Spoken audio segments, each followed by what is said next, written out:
Good evening, everybody. The Reuven failed to mention my main qualification here for giving a share to the Dutch community.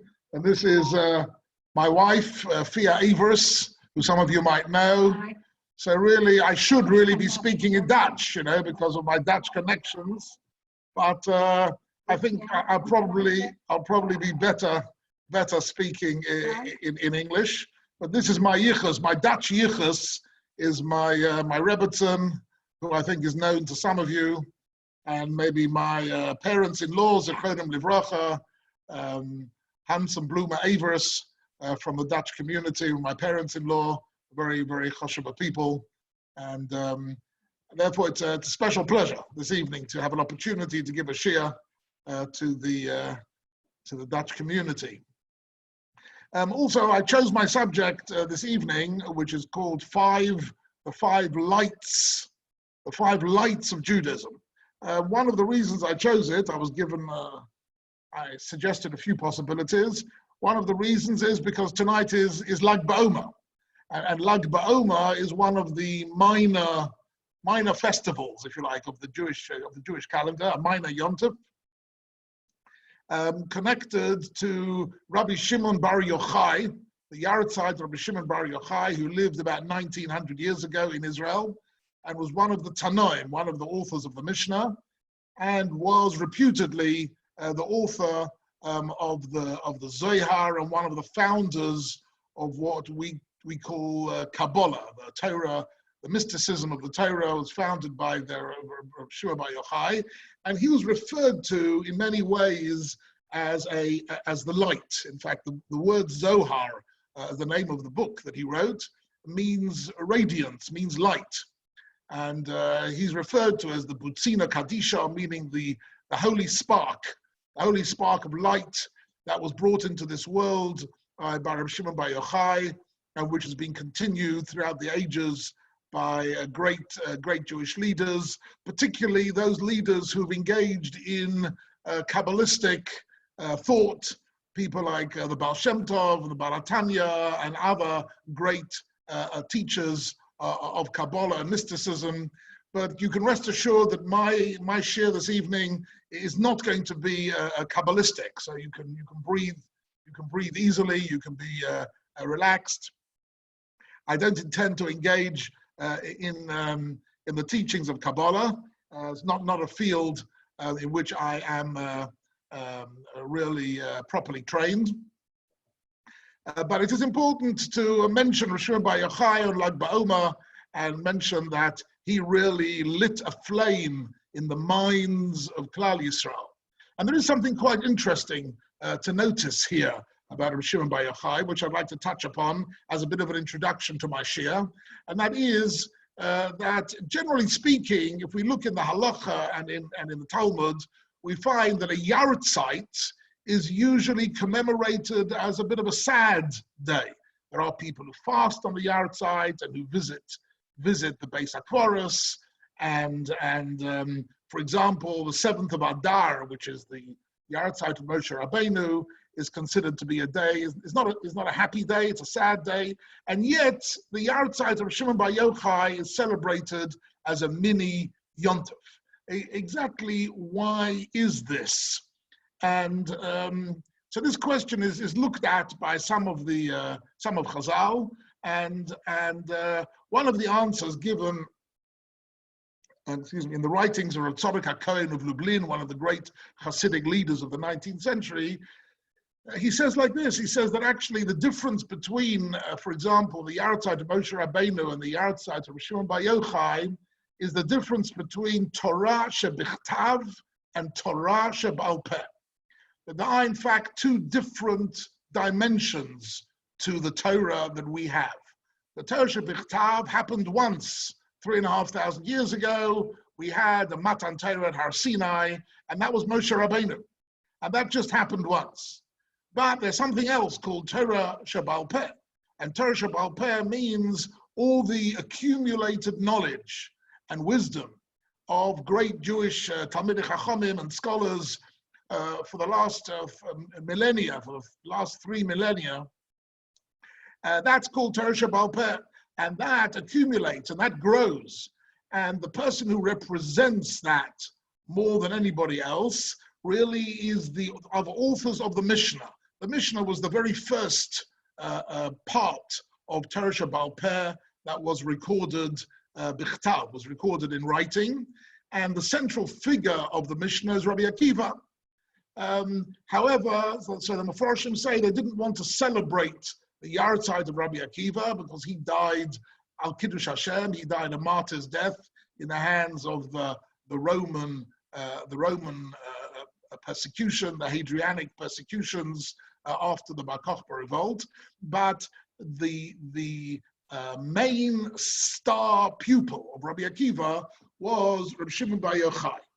The Gemara says in Yevamos that after his, he initially had thousands of Talmidim, 12,000 Talmidim, and they all died.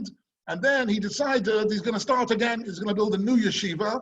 And this time, Rabbi Akiva started with only 5 Talmidim, not 12,000, but only 5 Talmidim. So we're talking about the 2nd century of the Common Era, after the destruction of the Bayis Sheni, under Roman rule. Rabbi Akiva starts a new small yeshiva, and he has Rabbi Meir, and Rabbi Yehuda Bar Ilai, and Rabbi Shimon Bar Yochai, and Rabbi Yossi, and Rabbi Elazar. These are the 5 Talmidim that he had, and of them all, Rabbi Shimon Bar Yochai was one of his star Talmidim, and therefore, we happen to know his Yahrzeit because it's mentioned in the Zayar when he passed away.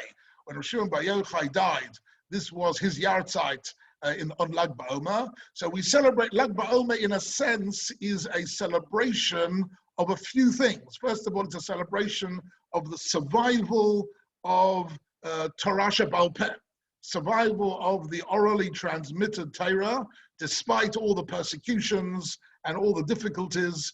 In actual fact, the Judaism that we have today is based on the Talmud, and the Talmud is based on the Mishnah, and all this is really based on the Torah Shebaal Peh. If we only had the Chumash and the Tanakh, if we only had the written Torah, we wouldn't know how to practice our Jewish life at all, because the written Torah gives us very, very few details. For example, in the Chumash is written about putting on tefillin. So it says you should put it on your hand and put it on your head, but it doesn't tell us what it is. It doesn't tell us if it's black or green or round or square or what's written in it. We know nothing at all from the pasuk, from the verse. All the information we have about the talis and tefillin, about Shabbos and bris milah and everything only comes from the Torah Shebaal Peh. But the Torah Shebaal Peh, the orally transmitted Torah, that could easily have been destroyed. But it wasn't. This was part of the miracle, if you like, of the transmission of Torah. And the person who represented that was Rabbi Akiva and his Talmidim. Despite all the terrible sufferings of the persecution under Roman rule, Rabbi Akiva managed to teach Torah to his disciples, and the star disciple is Rabbi Shimon Bar Yochai, and his Yahrzeit is Lag BaOmer, is tonight. Tonight is a celebration of Torah Shebaal Peh, and of a special light that was lit through his knowledge and the knowledge of his Talmidim, and that's what I want to mention by way of introduction to my topic tonight. So my topic tonight is the 5 lights of Judaism. And let me explain to you what I'd like to do here. And that is that in the practice of Jewish life that we have, there are 5 different opportunities during the year that a person has to light a candle. And these 5 candles seem to be all separate and completely unconnected to each other, but really there is a deeper hidden connection between them, which I'd like to show you and have a look at, and explain that these 5 lights really represent 5 principles of spiritual strength that the Jewish people have, which really is the secret of Jewish survival in many ways, certainly spiritual and cultural survival. And a good place to start is the opening psukim of the Chumash. So everybody knows that Genesis chapter 1 is a description of creation, of God creating the world. We also know that the Torah is not meant to be a science book, and it's not meant to be a history book. The Torah deals with the spiritual origins of the world. In other words, what were the spiritual forces which went into creating the world? And the Chumash starts in Bereshis chapter 1 with the first day of creation. What was created on the first day of creation? And I think everybody knows the answer to that is light. Light was created. I want to have a look here. Everybody have a look at your screen. I'm going to give you a text.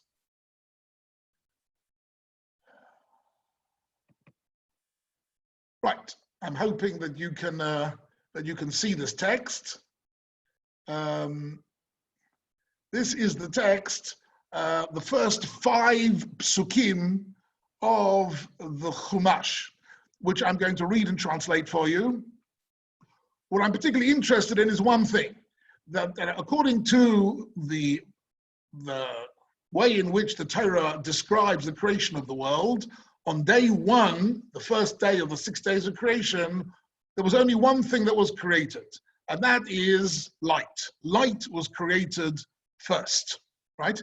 This, some people have suggested that this is very much a reflection of the modern understanding of how the world came into being, what's called by scientists the Big Bang, or the big explosion that started the universe, which was simply the light, the energy of this explosion. But I'm going to look at it from a slightly different point of view. If you have a look here, the pasuk, you will see that the word or, Aleph, Vav, Reish, which means light, is mentioned 5 times in these 5 psukim. Let's quickly read this together.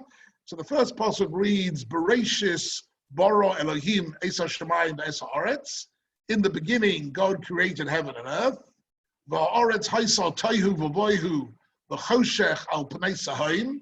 The world was chaotic and darkness and had no form, was formless, had no creatures, had no planets, had nothing definable. The Ruach Elokim barachefes al pnei hamayim. It was simply the Ruach Elokim, the Spirit of God, was hovering in the air. And then the next passage says, Vayomer Elokim yehi or, vayehi or. And God said, let there be light. Vayehi or, and there was light. So light comes into existence here in the very beginning of creation, and by itself, just pure light. The next pasuk, Vayar Elokim es ha'or ki tov. HaKadosh Baruch Hu saw that this light was good. Maybe we'll talk about later on what that means. Vayavder Elohim bein ha'or uvein ha'choshech. HaKadosh Baruch Hu separated between light and darkness. This is a phrase that we use on Motzei Shabbat. When Shabbos goes out and Yom Tov goes out, we make Havdalah. We say, Hamavdil bein kodesh l'chol, bein or l'choshech. So the word lahavdil, which means to separate, which I'll come back to later on, appears here for the first time in the 4th pasuk. To separate between what? Between or and choshech, 2 forces in the world, light and darkness, and that's all there was. Vayikra Elohim, pasuk number 5, Vayikra Elohim la'or yoim. HaKadosh Baruch Hu called the light day, v'lachoshech koro laila, and he called the night, the darkness night. Okay, so it's one day, and the one day produced only one thing. There wasn't yet planets, and there wasn't yet anything else. There was simply pure light created by HaKadosh Baruch Hu. And here I've just brought you on the next line here, the Baal HaTurim. So the Baal HaTurim is a commentator, one of the commentators on the Chumash of the 14th century, and he notices this. He says, Hey pa'omim or kosav b'parsha. Our parsha contains the word or 5 times. It wasn't necessary to mention it so many times. There must be something in the fact that the word was mentioned 5 times. So he says, "Keneged chamishe chumshe Torah shenikra or." It says the Torah itself is considered to be light, right? And there are 5 chumoshim, and therefore this was mentioned 5 times. Okay, so we've got here from the very beginning of the Chumash, we have what's called a remez. We have a sort of a hidden indication that there will be in the Torah 5 different lights, 5 different ways in which the Torah gives us light meaning inspiration, meaning spiritual strength. These are 5 different opportunities. Now, the truth is, we're going to see in a minute, all these 5 candles that we light during the course of the year, they are all what we call mitzvahs d'Rabbanon. They are all mitzvot that we were given by rabbinic legislation. In other words, if you look through the 613 mitzvahs of the Torah, there are no mitzvahs to light candles. But the Chachamim, the authors of the Mishnah and the Gemara, they gave us lots of different mitzvot which involve the lighting of candles. And when the Chachamim in the Torah Shabbal Peh, when they give us these mitzvot, these are not random. It's not a random number that there are 5 of them. These 5 represent the 5 times the word or is mentioned in the pasuk. I would like to also mention the question really of Rashi. Rashi asks an important question already in the very beginning on these psukim that we've just now looked at. Not just Rashi, but the Medrash and the Rambam ask the following question. If we look through the 6 days of creation, we find that actually the sun and the moon are created on day 4. So if the sun and the moon are created on day 4, and the Torah calls them Shnei HaMa'oros HaGedulim, the 2 great sources of ma'or, of light, right? Every morning in Shacharis, before Kriyat Shema, we say a bracha, Yotzer HaMa'oros, that God created the Ma'orot. The Ma'orot meaning the 2 sources of light, meaning the sun and the moon. Now the sun and the moon are the light that we experience in the world today, the light of physics, the light that comes from the sun and the moon, and they were created on day 4. Asks Rashi the following question: what could the pasuk possibly mean? What could it mean that Vayomer Elokim Yehi Or Vayehi Or, that God creates light on day 1, if there is no solar system, there is no sun and moon yet? However we understand the 6 days of creation, even if we don't take it literally, right? One doesn't need to understand the 6 days of creation literally as 24-hour days. One can see them as 6 different periods of time. These periods of time could have taken a year or 1,000 years or 1 billion years. It doesn't matter. From the point, as I said, the Torah is not a scientific document. The Torah is telling us the process and the spiritual forces in the world. So in stage 1, God creates light. Asks Rashi, on day 4, he creates the sun and the moon. Question, where did the light come from? What was this light of day 1? If we have no sun and we have no moon and we have no solar system, we don't really yet have any plant life or animal life or human life or anything.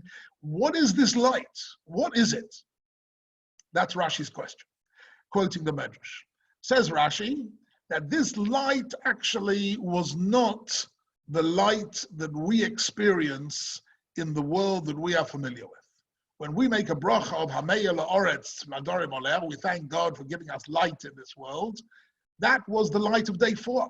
That's the light of the sun and the moon. That's the light of the electricity and candles and of burning fires. That's the light that we're familiar with. The light of day 1, says Rashi, was the light that God created in the very beginning, which was a pure spiritual light that was hidden away L'olam haba. We don't understand much about Olam Haba. All we know is that the human soul, the neshama of a human being, exists eternally, even after it leaves this world, and it goes into Olam Haba, in the world to come. And whenever Olam Haba is mentioned in the Gemara, and we speak about what happens in Olam Haba, how do we understand it? So the Chachamim say in the Gemara, we don't know what it means, but it means light. It means in the language of the Gemara, tzadikim yoshvim v'nehenim miziv hashchina. And they enjoy the radiance, the light of the Shechina. That's what Olam Haba is. Says Rashi on Bereshis, chapter 1, the light of the Ziv HaShechina, the light of the radiance of God, which can be experienced in Olam Haba, in the world to come, that was created on day one. Even before the earth was created, or the solar system was created, or animals or human beings, the first thing that God created was a pure spiritual dimension. So Rashi is telling us something very important, that this light is really not the light that we are familiar with. And the truth is, in our tefillah, in the morning, there is a hint to this, because if you look at this bracha before Kriya Shema, which starts with Hamei La'aretz, V'Ladorim Olea, speaks about the way God has illuminated the world, and ends with Baruch Atah Hashem Yotzer HaMa'oros. Just before we finish it, we say something very interesting. We say, Or Chodosh Al Tzion To'ir, V'Nizke Chulanu Meheiro La'ora, which means one day there will come a new light, which is different to the light that we are familiar with. And we're davening that we should have the merit to see that light, or Chodosh Al Tzion To'ir, that it should come through Yerushalayim, through Tzion, and that's talking about the Messianic era, the Yemos HaMashiach, and the spiritual light which will be radiated into the world at that time.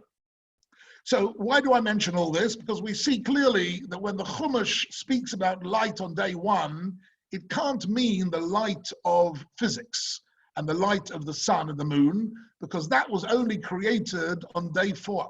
It must mean something else. So what I want to explain to you today, that one of the things that it represents is certain mitzvot, certain types of special activities that we have during the course of the year, that when we light a light, we are connecting in some way to that different light, the light of Yom Rishon, the light of day one. So you have to get the vocabulary here of this is, the light of day one is referred to in the Talmud and in the Kabbalistic literature as Or HaGanuz.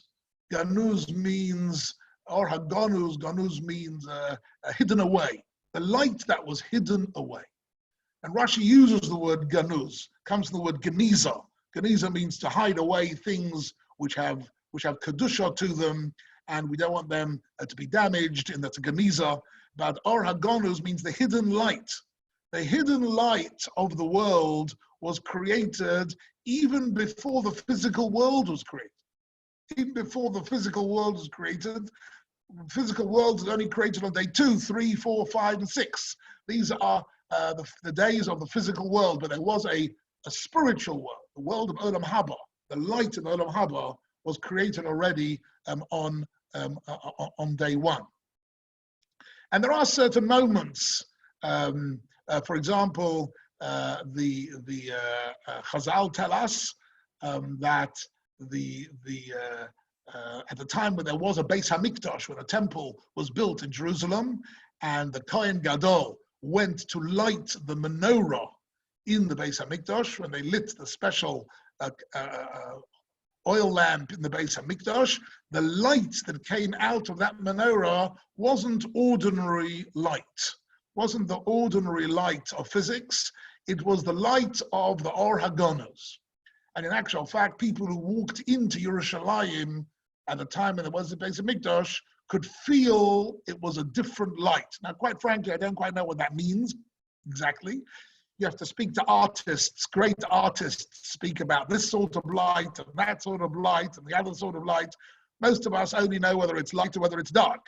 But there was a certain quality of light that came out of the menorah, so much so that the Medrash says in one place, Yerushalayim Oro Shel Olam, that Yerushalayim was the light of the world. Doesn't mean there was a particularly strong physical light there. It's talking about this light of the Or HaGanuz, of the spiritual light of day one. And so that's basically the setup that we get from the Psukim and from understanding what happened on day one of Briat Olam, of the creation of the world. Let's now have a look at what these 5 different lights are. Let's go back to our text for a minute. Let me see. I'm not fantastically good at the Zoom technology. I'm still in Kita Aleph or Kita Bet. I'm in still a first grade or second grade teacher of Zoom, but I hope I press these buttons and I offer a prayer that it should go correctly. Okay. Right. Okay. Very good. So I'd like to now have a look at a piece of text here on my sheet, which starts with the word Talmud Bavli, Maseches Shabbos Daf Kaf Gimel Amud Beis. Hope you can see that. And this is the second chapter of Maseches Shabbos, which starts with the words Bameh Madlikin, and it talks about the light of the Shabbos candles and the light of the Hanukkah candles. So let's first have a look at the Shabbos candles. And I'd like to point out, of course, that the mitzvah of Shabbos candles is something we're all familiar with, but it's not something mentioned in the Torah anywhere. This only comes a mitzvah from the Mishnah, from the Chachamim. The Chachamim gave us a special mitzvah of Kovod HaShabbos, to honor the Shabbos by lighting the Asher Kiddushanim, Tzos Mitzvonu, right? Lahadlik Ner Shel Shabbos.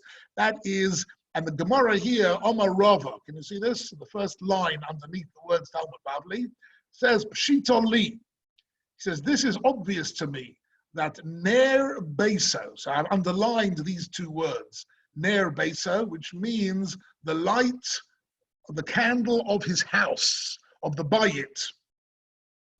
And that's the reference of the Gemara to the Shabbos candles. The 2 candles we light just before Shabbos comes in are called Ner Beso. And the next word is V'ner Chanukah. So what is the question the Gemara here is asking? So you have to know how to learn Gemara. The Gemara is asking Ner Beso V'ner Chanukah. It's asking if a person has, for many periods in Jewish history, the Jews lived in poverty. And they didn't have lots and lots of candles or oil like we have today. They only had a very limited amount of candles. And what happens in a situation where it's Shabbos Chanukah? It's Shabbos Chanukah. And a person has to choose, is he going to use his candle to light a Shabbos candle, or is he going to light a Chanukah candle? He's only got 1 candle. Maybe I'll just give a bit of background information here. The background information is we are familiar with the practice of lighting 2 candles on Friday night. Everybody knows that. But in actual fact, the mitzvah is to light 1 candle. It's a minhag, it's a custom to light 2 candles. But if you haven't got 2 candles, you can fulfill the mitzvah completely by using a 1 candle. And the same is true about Hanukkah. On Hanukkah, we have the custom of lighting 1, 2, 3, 4, 5, 6, 7, 8 candles, multiple candles every evening. But actually, the mitzvah is ner ishu beito. There is the mitzvah is to light 1 candle. So if a person is living in poverty, and he's literally got 1 candle, and it's Friday afternoon, Erev Shabbos Hanukkah, right? What should he do with this candle? Should he light it lichvod Shabbat and say the bracha lahadlik ner shel Shabbos, or should he light it for Hanukkah and say the bracha right lahadlik ner shel Hanukkah? What should he do? Just want to tell you, just by the way, it's difficult for us to really imagine poverty like that. But in the 1980s, when I was still rather than a teacher in London, a few of us went to Moscow a few times. That was before the perestroika, in order to help out the refuseniks and to teach Sjioerim, to teach Torah to the refuseniks in English, in Ivrit. I gave quite a lot of Sjioerim mainly to the teachers. There were lots of whole group of teachers there who were teaching the Jewish people who lived in Moscow at the time. Why do I mention all this? Because when I came there, I was given a whole suitcase full of things that they couldn't get hold of in order to bring them gifts. For example, I brought wurst, sausages, kosher meat sausages, like 4 or 5 massive meat sausages I brought, and I brought dozens of candles. When they opened my suitcase at the airport, the man asked me, what is all this food for? Why are you bringing so much food? You're only here for 5 days. So what should I say? I said, I get hungry. Sometimes I get hungry. What could he say? He couldn't say I don't get hungry. Anyhow, he let me through. I brought all the stuff. So whenever I went to visit the homes of the refuseniks, I would give them a piece of the wurst. I would give them some of the candles. And on a few occasions, when I gave 2 or 3 candles to one of the women in Moscow, I remember one particular case, she started crying. And she said, "You've no idea how wonderful it is to have candles. You've given me 2 candles. You shouldn't think that I'm going to use these 2 candles just for one Shabbos. I'm going to cut each candle into 3 or 4 parts, and I'm going to light 1 candle every Shabbos and make a bracha, and this will last me for a couple of months," right? So this was the first time in my life I'd ever come across people living in such poverty. And I must say, at the time, I thought about this Gemara. This Gemara is talking about Erev Shabbos Hanukkah. What should you do? And really, for those people who know how the Talmud works, the Talmud often asks seemingly technical halachic questions, but really it's asking a question about values, about what is more important. What is more important? Is the idea behind Shabbos candles more important, or the idea behind Hanukkah candles? We have it's a conflict of ideas. We have to choose. We can't do both. Which one has priority? Which is adif, right? Adifuyot means priorities, right? What are our priorities? Is Shabbos a greater priority, or is Hanukkah light a greater priority? So to answer that question, we have to know, what does the Shabbos candle represent, and what does the Hanukkah candle represent? And then we can try and understand which one has priority. So let's go back to the text here for a minute. Hold on. Okay, so here I'm going back to this text here, just underneath the line Talmud Bavli, the line that starts with the word Amarava. So he says, Pshita li, which means it's obvious to me that Ner Beiso v'Ner Chanukah, if someone has to choose between lighting a candle for Shabbos or lighting it for Chanukah, then Ner Beiso Adif, that the Shabbos candle has priority. Why is that? So here we have a Gemara telling us what really is the idea behind the Shabbos candle. It says the Gemara, Mishum Shalom Beiso. Shalom Bayit. Shalom Bayit is a value. So Shalom Bayit is the first of the 5 lights that I want to mention this evening. So Shalom Bayit means inner harmony between family members, creating a home where there's harmony between husband and wife, between parents and children, between children and each other, even though, of course, under normal circumstances, there can often be friction of one sort or another, but fundamentally there is Shalom Bayis. And the mitzvah of lighting the Shabbos candles is the mitzvah of creating a home which has within it Shalom Bayis, where people are living with each other with harmony. And what the Gemara here is saying, we haven't yet looked at what the Hanukkah candles represent, but the Gemara is saying a supreme value in Torah life is the ability to create shalom bayis, to create harmony in human relationships between members of the family, to live together, the ahava, achva, shalom, v'reus, as we say under the chuppah. That is not simple.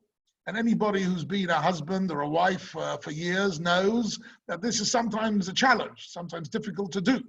But this is one of the lights of Judaism, is the family unit, the family life, and the shalom bayis.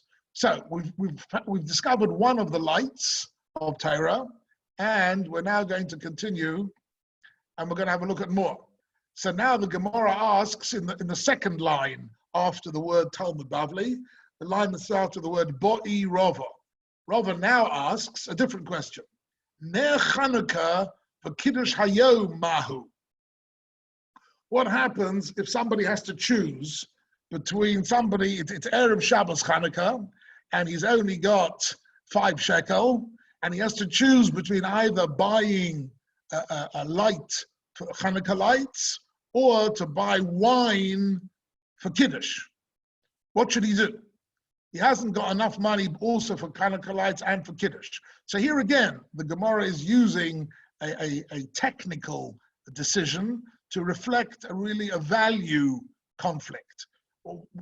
How does the Ner Chanukah measure up against Kiddush Hayom? Says the Gemara, Ner Chanukah Odif. Ner Chanukah is more important than the wine for Kiddush. Apart from that, of course, you can make the Kiddush over bread if you haven't got wine. So that's what the Gemara says. Why? Mishum Pirsume Nisa. So here we have the second definition of the light. There is a light of Hanukkah, right? And the light of Hanukkah is defined as Pirsume Nisa. What are we doing when we're lighting Hanukkah candles?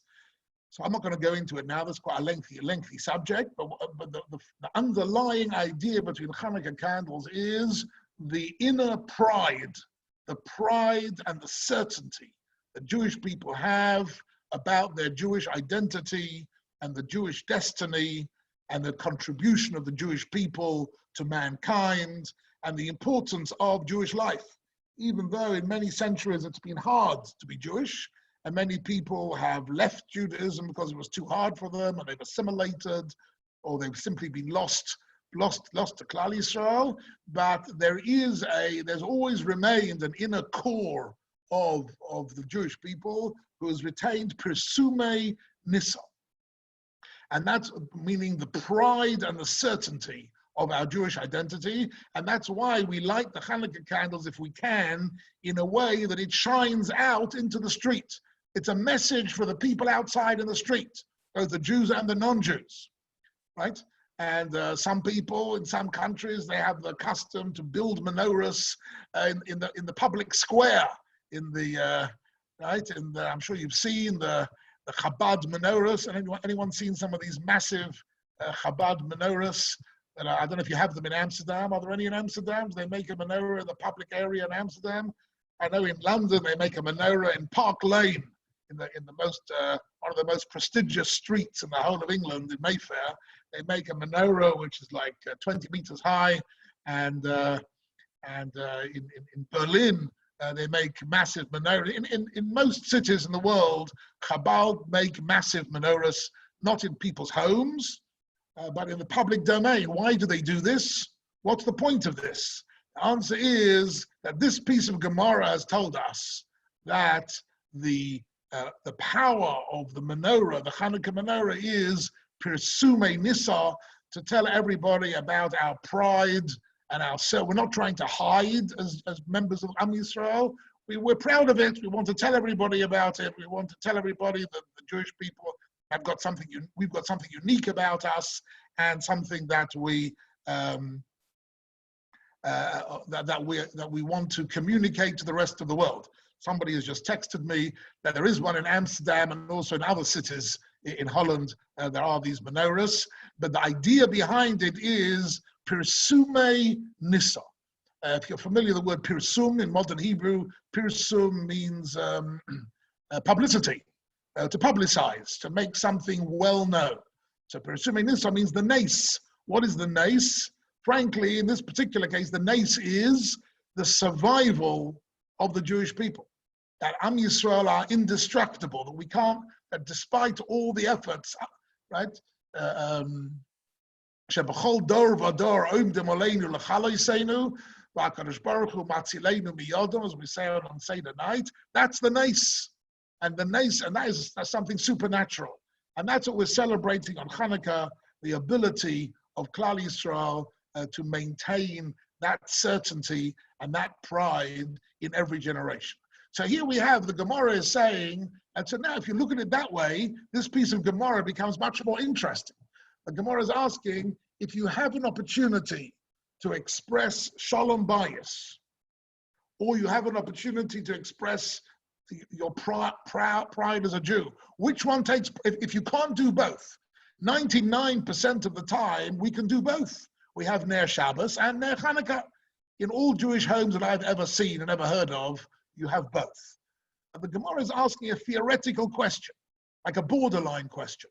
What would be if you can't do both? You can't. For some reason, you can't manage both. What's more important? So the Gemara says, if you have to choose, it's Shalom Bayis. Shalom Bayis takes priority over Pirsumei Nisa, because unless there is Jewish family life, there is no continuity to Am Yisrael. The whole continuation of the Jewish people depends on each generation creating families and creating children and transmitting to the children, transmitting the message of Torah and mitzvahs to the next generation. That is the absolute secret of the continuity of Klal Yisrael. So we've had now there are two lights. I want to move on a little bit because I can see the time is marching on. So what is the third light? Sorry, second. What is the third light? Let's have a look back at the text. It's working quite well, the text, the Zoom.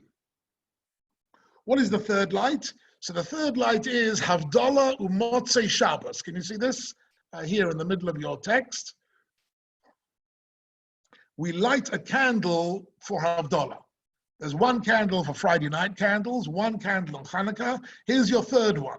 Your third one is Havdalah. Let's have a look at this quote from the Gemara. Tiknu Chachamim levorech al hanea b'motzei Shabbos. The Chachamim gave us the mitzvah of Ma'orei Ha'esh, Morei Ha'esh, the candle that we hold when we're making Havdalah. What's that doing there? What does a candle got to do with Havdalah? Surely Havdalah is simply about commemorating Shabbos as Shabbos ends, commemorating Shabbos at the end of it, right?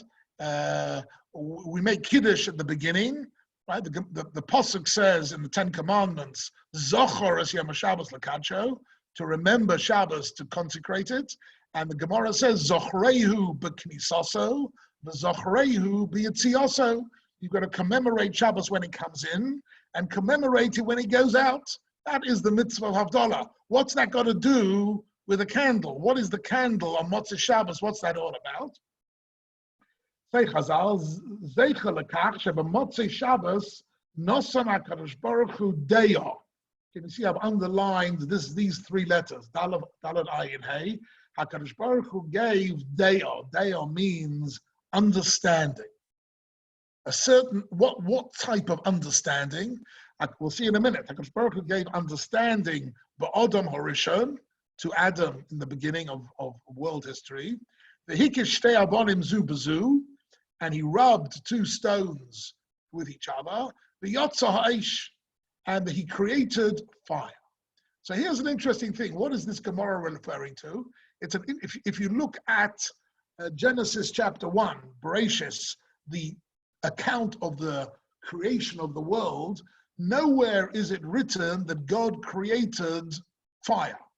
It's not mentioned anywhere that God creates fire. He creates light on day one, but this is pure spiritual light. He creates the sun and the moon on day 4, but nowhere does he create fire. So Chazal tell us, part of our Torah Shebaal Peh, the oral tradition, that the fire was not created by God. HaKadosh Baruch Hu gave man the intelligence to create a spark and to make fire, and to control fire. And that really is the third, and the flame that we light on Motzei Shabbos is the flame of human creativity, right? The ability of human beings to create scientifically and physically, to create a world, to make the world a better place. By fire, they were able to generate energy and generate heat, to heat the houses, to cook the food, to create metal instruments, and this was a gift from HaKadosh Baruch Hu, the gift of a certain type of da'at, of knowledge. One of the proofs of this actually is when we daven Ma'ariv on Motzei Shabbos and we mention Havdalah in the Shemona Esrei. Where do we put Havdalah? We put it in the bracha of Ata Chonein La'odam Das, in the bracha where we thank HaKadosh Baruch Hu for giving us wisdom and giving us knowledge. In that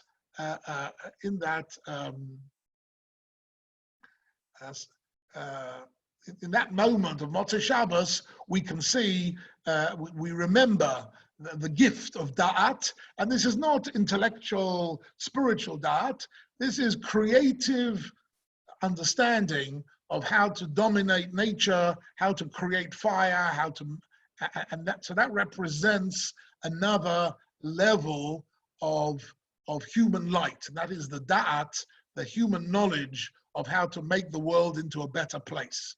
So far, we've got the light of the Shabbos candles, which is Shalom Bayis, which is harmony inside the home in human relationships. We have the Hanukkah light, which is Persume Nisa, Jewish pride and confidence. And now we've got the third light, which is the light of human creativity and the desire to use all of our resources to our best ability to create a better world. Let's move on to the fourth light. What is the fourth light? Each one of these are a mitzvah midrabanan. Let's move on here now to the line that starts with the word Mishnah. Can you see that I've underlined the word Mishnah? Maseches Pesachim, Perek Aleph, Mishnah Aleph. The very first words of the first Mishnah of Masechet Pesachim, and Pesachim, of course, is about Pesach, starts with the following words. In fact, it starts with the word or. It starts with the word light. Even though, funnily enough, it doesn't mean light. It means, in this context, it means the evening. Why that happens, okay, that's a bit of a longer story. You have to learn the first Mishnah. But what's interesting is, what is it telling us, this first Mishnah? It says, or la'arba asa, on the evening of the 14th, and it means here the 14th of Nisan, meaning Erev Pesach, right? The evening at the beginning of Erev Pesach. So at the end of Erev Pesach is Seder night, but 24 hours before Seder night, what do? Says the Mishnah, Bodkim es hachometz. We do bedikas chometz. We search the house to make sure there isn't any chometz left, right? There's no bread, cake, biscuits, no chometz of any sort is left in the house. And the Mishnah says, la'or haner. You have to use the light of a candle, right? There's a special mitzvah to do bedikas chometz. This again is a mitzvah d'Rabbanan. Min HaTorah, right? If we simply look at the psukim speaking about Pesach, the psukim in the Torah don't tell us about bedikas chometz. There's no reference there to searching the house looking for chometz, right? The Torah simply says on Pesach you must eat matzah and not eat chometz. The Chachamim came along and they said no, there's an additional mitzvah to do. 24 hours before Seder night, we take a candle and we look in every drawer and in every shelf and in every corner of every room. We look at to make sure that there is no chometz, even though we've cleaned the house already. This is just to double check. You want to double check to make sure we haven't left any biscuits or anything lying around which could be chometz. And here comes a specific reference to the Or Haner. So the question here is, what does this candle represent? And what I want to say to you is that these 5 mentions of the word Or in Bereshit chapter 1 are 5 different rabbinic mitzvot, which each of them represent a very special inner strength, a spiritual strength that the Jewish people have. Let's go back to the text for a minute. Let's have a look and see what it is. So I've chosen to use here a text from one of the great Hasidic masters of the 19th century, who was called the Bnei Yisachar. Can you see this? It's underlined here. The line underlined Bnei Yisachar. It's the name of a book. The Din of a Rebbe wrote this book with some very fascinating ideas, and he's going to tell us the, if you like, more Kabbalistic understanding behind this Mishnah, and the more mystical understanding behind the candle of Bedikas Chometz. What are we really doing on a mystical, spiritual level when we are taking this candle and searching out the house? So the Bnei Yisachar writes as follows. Can you see where there's a Zion and a bracket here? So he quotes the Mishnah. Mishnah Psachim, Or la'arba'asa, Bodkines ha'chometz la'or haner. On the night of the 14th, we check the chometz using a candle. Mishnah Hazos, says the Bnei Yisachar. Mishnah Hazos, Miramezet. There's a remez, there's a hint here. Shehigia la'odom b'tchilas shenas ha'yudalet. When a person, it's a reference to a bar mitzvah boy. Or arba also means he's just finished his 13th year and he's now just starting his 14th year. So he's now considered to be a young Jewish adult. What happens then? Says the Bnei Yisachar, Oz bos haneshama ma'yetza hatov el ha'odom. At that point, the neshama that is within him is activated. HaKadosh Baruch Hu activates that Yetzer HaTov. The Yetzer HaTov means his sense, his moral and spiritual sense, his sense of doing the right thing. But here he's telling us something more than that. The Yetzer HaTov has got a special power, not just to tell you what's right, but have a look in the 3rd line here. Oz, it's at that point, Bodkin es hachometz. You have to search the light of this candle is the light of the Yetzer HaTov, the inner voice, the inner positive voice, spiritual voice of a human being. And Bodkin es hachometz means it has to check, it has to examine the person. Hainu hayetzer hara shahayu etzlo hayom hazeh. The Yetzer Hara, which also exists inside a human being, right? The nefesh hativi, the natural desires, the natural ego and self-interest of a human being needs to be checked and needs to be examined.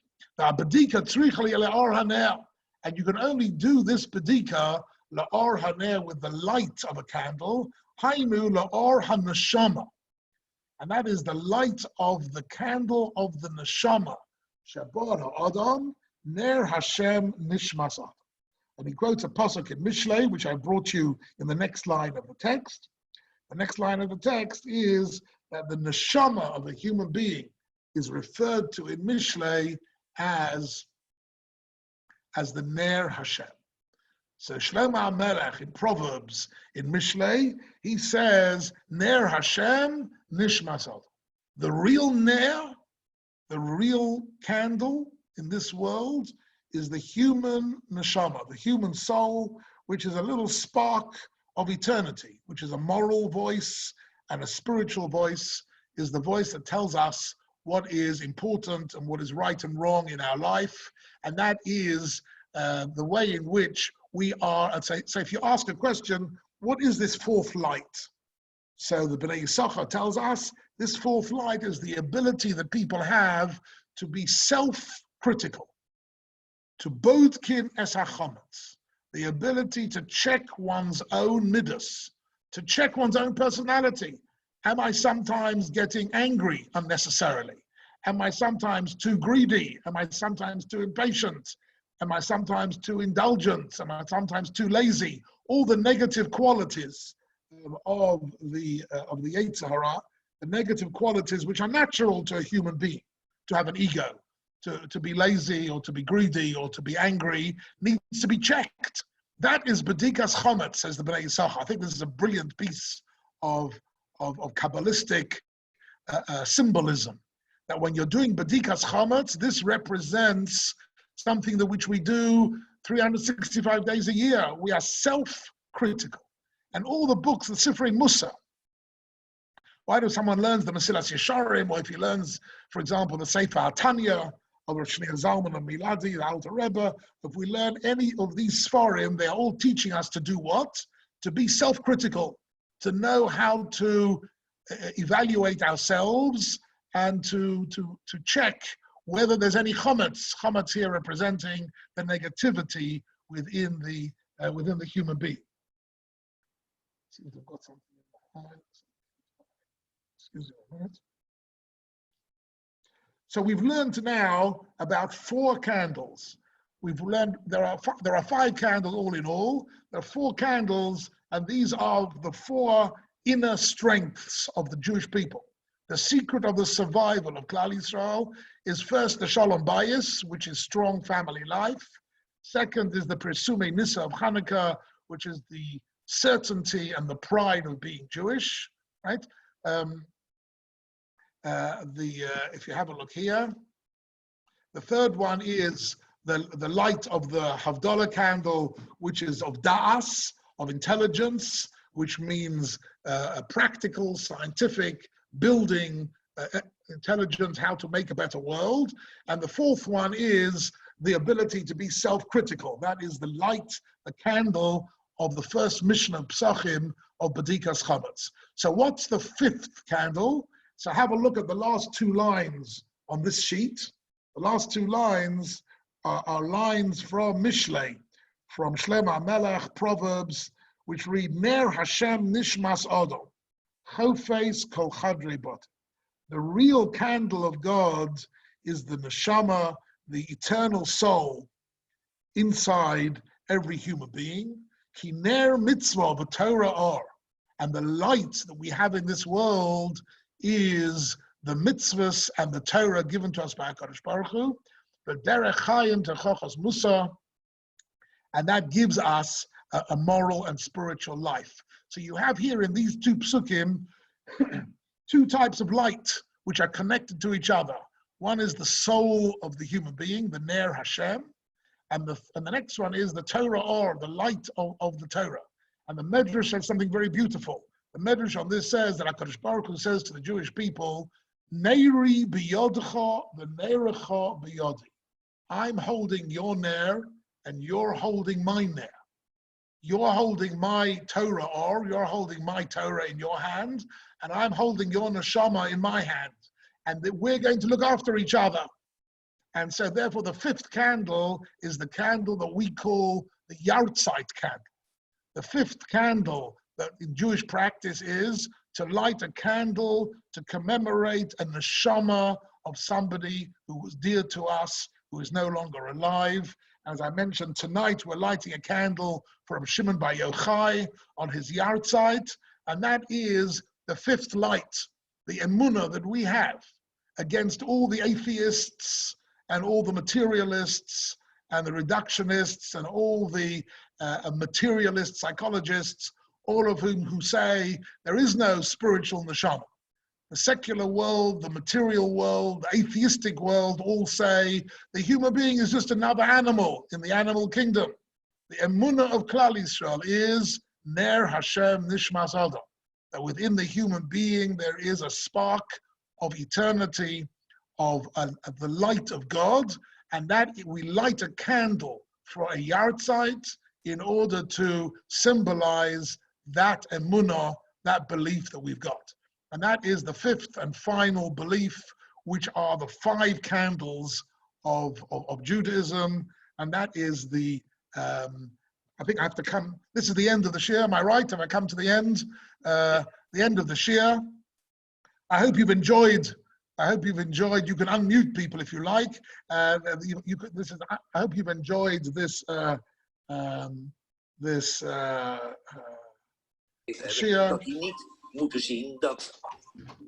And it's been a pleasure. It's been a pleasure to see you all and to have contact with the Dutch community. And I wish you all the Bez Hashem. We should all get over this very strange period of this Magefa, this difficulties that we have at the moment. But light is the light of Shimon Bar Yochai, the light of the mystical and spiritual world, which is within Jewish scholarship and Jewish wisdom, has lit 5 candles for us. And during the course of our life, we all light these candles. Shabbos candles, the Havdalah candles, the B'tikas Chometz candles, the Chanukah candles, and they're all mitzvahs to Rabbanon, but they all represent one of the crucial features of the Netzach Yisrael, the indestructibility of Klal Yisrael. That's it for this evening, ladies and gentlemen. Very, very nice. Thank you. Very nice to see you all. I wish you all best wishes from Yerushalayim. And I wish you a lot of success in this program. It's a lovely program. Thanks. Reach lots of people. And we've all discovered Zoom. Who knew about Zoom? A month ago, I'd never heard about Zoom. So we've discovered something new completely. And I'm sure we will use it forevermore. I wish you all the very best. Thank you. Not at all. My pleasure. Thank you. My pleasure.